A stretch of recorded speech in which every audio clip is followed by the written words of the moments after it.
বাচ্চা নাকি কথা বলবে না। দাঁড়ান, কথা বলতে কতদিন লাগে জানেন? আমরা কৃষ্ণেন্দু হালদার আপনার কাছে চলে আসি। কিছু কিছু মেয়ের সঙ্গে আমার আগে যে বন্ডিংটা প্রথম দিকে একটু ভালো ছিল, হয়তো মাঝখানে একটু খারাপ হয়ে গেছিল, কিন্তু ইদানিং দেখছি বন্ডিংটা একটু বেটার হয়েছে আর কি। এই দুদিন আগে একটু খেলা করছিলাম আর কি, বিভিন্নভাবে খেলা করার চেষ্টা করছিলাম বল নিয়ে। এবার ও আমাকে কালকে বলে দিল, বাবা এইভাবে, এইটা এইভাবে করো। ও ডিরেকশন দিচ্ছে যে এইভাবে খেলো। নিজে খেললো না, হয়তো নিজে অন্যভাবে খেললো, কিন্তু আমাকে ডিরেকশন দিল, তুমি এইভাবে খেলো। তারপরে ওর সেন্টেন্স মেকিংটা আর কি, আগে হয়তো 3টে ওয়ার্ড দিয়ে একটা সেন্টেন্স বলে দিল, কাল না পরশু দেখলাম কত তারিখ, 10 তারিখের দিকে ও 4খানা ওয়ার্ড নিয়ে পুরো সেন্টেন্সটা বলে দিল, ওর কি দরকার। কাল এটা তো মানে ভীষণই একটা এবং তারপরে কি হলো, ওর একটা মিউজিক, একটা টকিং বুক ছিল আর কি, সেটা ব্যাটারিটা কোনো অবস্থায় খারাপ করেছে আর কি ওই নিজেই। তো তার ব্যাটারি লাগবে। তা আমি চেষ্টা করে, আমি অনেকদিন বললাম যে হ্যাঁ এনে দেবো দেবো আর কি, কিন্তু এনে দিচ্ছি না। তার একটা কারণ হয়তো আছে, কারণটা হচ্ছে গিয়ে ও ওই গানগুলোর সঙ্গে সঙ্গে অনেক বেশি এক্সাইটেড হয়ে যায়। মানে বারবার কন্টিনিউ একই গান চালাতে থাকে, এক্সাইটেড হয়ে যায়। যদিও আমি মার্কেটে গিয়ে পাইনি সে বইটা, কিন্তু আমাকে কালকেও বলে দিল যে বাবা বইটা এনে দেবে। হঠাৎ করে বলছে ভাই বইটার দাম কত, ও নিজেই বললো যে বইয়ের দাম কত। আমি একটু অবাক হয়ে গেলাম। হয়তো মানে নিজের নিজের থেকে অনেক থেকে, কিছু বলে, নিজের থেকে আমাকে দামটা জিজ্ঞাসা করবে, এটা আমি এটা ভাবিনি আর কি। এটা অনেকটাই পাওয়া, যে নিজে থেকেও যখন বলছে যে এটা দাম কত, মানে এটা খুবই প্রথমবার কালকে আমাকে জিজ্ঞাসা বললো দামটা কত। বল, সেটা তো বুঝলাম, নিয়েও গেছিলাম আজকে দোকানে। আলটিমেটলি লাখ খারাপ পাইনি বইটা আর কি। কিন্তু চলছে এইভাবে আর কি, চেষ্টা করছি ও আমি। আগে কতটা কথা বলতো?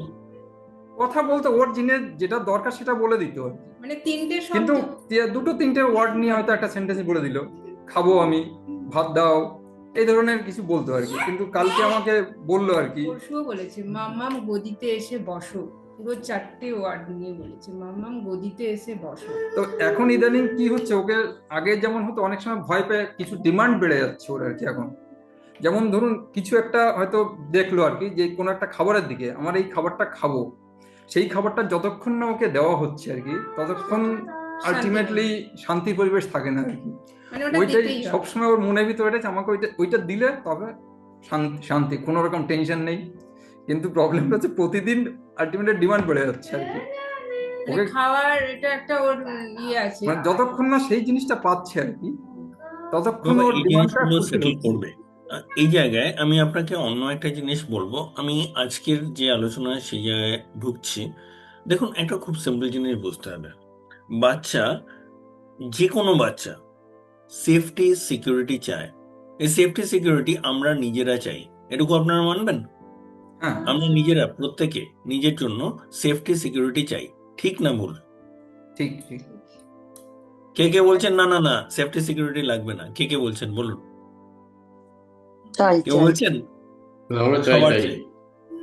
কিন্তু আমরা নিজেরা কি করি? আমরা সেখানে নিজের জীবনে যত রকম ইনসিকিউরিটি না থাকলে আরো বেছে আনি। মানে স্ট্রেসের যত সোর্স আমরা বেছে আনি, তাই তো? হ্যাঁ না না? হ্যাঁ, হ্যাঁ, অবশ্যই। সেফ থাকতে চাই, কিন্তু আমরা নিজেদের সেফটি কম্প্রোমাইজ করছি। এই জায়গায় আমাদের ল্যাক অফ ক্ল্যারিটি একটা মেজর ফ্যাক্টর হিসেবে আসে। কি বুঝলেন? তাহলে আশা আছে, এটুকু বুঝতে পারছেন? এবং আপনার বাচ্চার কোথায় সে দাঁড়িয়ে আছে যদি আপনি বুঝতে পারেন, না যে কোনো অ্যাসেসমেন্টের কথা বলছি না, ওকে সলিউশন দিতে গেলে যা যা বুঝতে হবে সেটার সাপেক্ষে বলছি। যদি সেটা বোঝা যায়, সেখানে কিন্তু সলিউশন দেওয়া যাবে। সুতরাং আপনারা যদি একটা ফ্রি ডেভেলপমেন্টাল অডিট চান, আমাদের নাম্বার দেওয়া রইল, হোয়াটসঅ্যাপে যোগাযোগ করুন, জানান যে আপনি একটা ফ্রি ডেভেলপমেন্টাল অডিট চাইছেন। আমরা অবশ্যই আপনাকে সাহায্য করব। এবং যদি আপনি আমাদের সাথে কাজ করতে চান, যদি পুরোটা কীভাবে হচ্ছে বুঝতে চান, আমাদের সেখানেও যোগাযোগ করুন, আমরা অবশ্যই আপনাকে জানাবো। নিচে ডেসক্রিপশনে ডিটেলস দেওয়া রইল, আমাদের স্ক্রিনেও ডিটেলস দেখতে পাচ্ছেন। আমরা আছি আপনার সাথে। নমস্কার।